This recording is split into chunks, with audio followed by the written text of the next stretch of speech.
Shalom, saudara yang kekasih.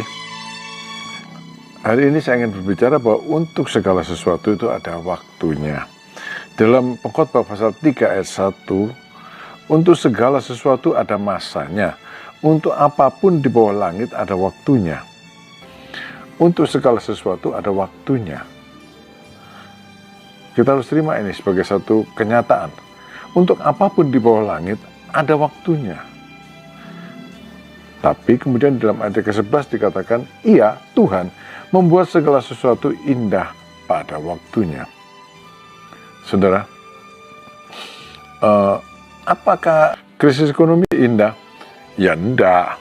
Tapi bagi orang-orang yang mengalaminya, yang memahami waktu Tuhan, mungkin justru ini menjadi saat-saat yang paling indah di sepanjang masa hidupnya. Kalau dihadapi dengan kesadaran, ada waktu Tuhan, semuanya menjadi baik kembali. Jadi, bagaimana? Harus sabar dan tekun menanti waktu Tuhan.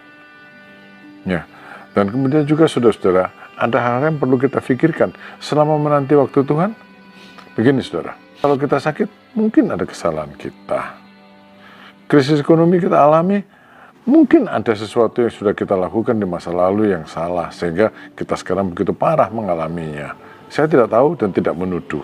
Tapi, satu hal yang perlu kita lakukan, hal pertama yang perlu kita lakukan selama menanti waktu Tuhan adalah koreksi diri. Dalam segala hal yang menimpa kehidupan kita, yang kemudian kita tunggu, oh Tuhan tolong saya, waktu Tuhan itu ada. Dan selama menunggu waktu Tuhan itu, hal yang pertama yang perlu kita lakukan adalah koreksi diri. Apakah ada kesalahan dari pihak kita? Kalau ada, ya cepat-cepat bertobat. Sebab apa? Sebab yang memisahkan kita dari kuasa Tuhan, dari tangan Tuhan itu satu, dosa kita. Tangan Tuhan tidak terlalu pendek untuk menolong kita, tapi dosa kita menjauhkan kita dari Tuhan. Itu Tuhan berfirman melalui Nabi Yesaya. Kalau semua sudah beres, tekunlah menanti waktu Tuhan. Sabar menanti waktu Tuhan dan lakukan apa yang bisa dilakukan. Apa yang bisa dilakukan? Satu, berdoa. Ya toh? Berdoa, makin akrab dengan Tuhan. Kedua, ya lakukanlah. Kehidupan harus berjalan seperti biasa. Lakukanlah sebisa-bisanya. Siklus hidup harus kita jalani. Makan, minum, mandi, tidur, bekerja, apapun yang bisa dikerjakan, kerjakanlah dengan segenap hatinya. Dan pada waktu Tuhan segala sesuatunya itu indah. Ada satu cerita di dalam Kisah Para Rasul pasal 3. Di situ ada orang lumpuh yang duduk di gerbang indah bait Allah. Tiap-tiap hari ia meminta sedekah kepada orang yang lalu lalang di situ.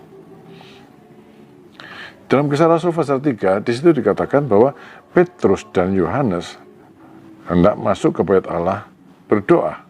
Orang itu minta sedekah. Dan Petrus waktu itu berkata, aku tidak punya apa-apa, tapi lihat aku. Apa yang aku punya, aku berikan kepadamu. Demi nama Yesus, bangkit dan berjalanlah. Petrus dan Yohanes pegang tangan orang itu dan tarik orang itu berdiri. Orang itu langsung melompat dan menari-nari, dia disembuhkan. Saudara, yang saya perhatikan di sini, kejadian dalam Kisah Para Rasul pasal 3 ini terjadi tidak lama setelah hari Pentakosta. Hari Pentakosta itu terjadi 10 hari setelah kenaikan Tuhan Yesus. Jadi pertanyaannya adalah, kalau orang ini sejak lahir lumpuh, lalu tiap-tiap hari meminta-minta sedekah di bait Allah, apakah dia tidak pernah bertemu Tuhan Yesus? Kan Tuhan Yesus berkali-kali ke bait Allah, mengajar di bait Allah. Apakah Tuhan Yesus tidak pernah melihat dia? Saudara-saudara, menurut saya, pasti Tuhan juga sudah pernah melihat dia, tapi Tuhan tidak menyembuhkan dia. Kenapa? Belum waktunya.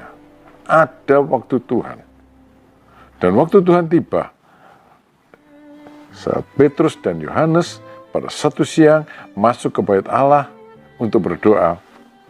Bertemu dengan orang ini dan orang ini disembuhkan. Terjadi suatu hal yang luar biasa, saudara-saudara. Jadi kesembuhan yang diterima orang ini tidak cuma orang itu yang menikmatinya, tapi terjadi banyak hal yang indah. Yang pertama, bagi Petrus dan Yohanes, itu merupakan satu pengukuhan bahwa Tuhan Yesus yang mengatakan menyertai mereka, bahwa Tuhan Yesus yang mengatakan bahwa mereka akan melakukan pekerjaan-pekerjaan yang lebih besar daripada apa yang dilakukan Tuhan Yesus, memang betul menggenapinya. Orang ini disembuhkan. Ini betul-betul menguatkan iman dari Petrus, Yohanes, dan tentunya rasul-rasul yang lainnya, dan jemaat yang masih bayi pada waktu itu. Kejadian ini tentunya sangat menguatkan iman mereka. Dan yang kedua, orang ini sendiri menari-nari, melompat-lompat dengan gembira di bait Allah. Semua orang takjub melihatnya, dan orang-orang berkerumun di sekeliling Petrus dan Yohanes melihat kejadian ini. Terbuka pintu bagi Petrus dan Yohanes untuk memberitakan tentang Yesus. Jadi saudara, waktu Tuhan itu selalu indah, dan hasilnya akan jauh lebih hebat kalau sesuatu terjadi di waktu Tuhan. Jadi saudara-saudara, saya ulangi lagi, untuk segala sesuatu ada waktunya. Sabar dan tekun, tunggu waktu Tuhan. Kalau dalam situasi yang sedang saudara alami ini, saudara rasa berat dan waktu Tuhan rasa lama, ingat, sabar dan tekun, lakukan apa yang bisa dilakukan. Yang pertama, jangan malu untuk mengoreksi diri. Kalau ternyata memang sudah tidak ada dosa, tunggu waktu Tuhan. Lakukan apa yang bisa dikerjakan. Saudara akan mengalami sendiri bahwa segala sesuatu memang indah di waktu Tuhan. Pertolongan Tuhan akan terasa benar-benar berharga dan menjadi berkat di waktu Tuhan. Tuhan memberkati saudara. Amin.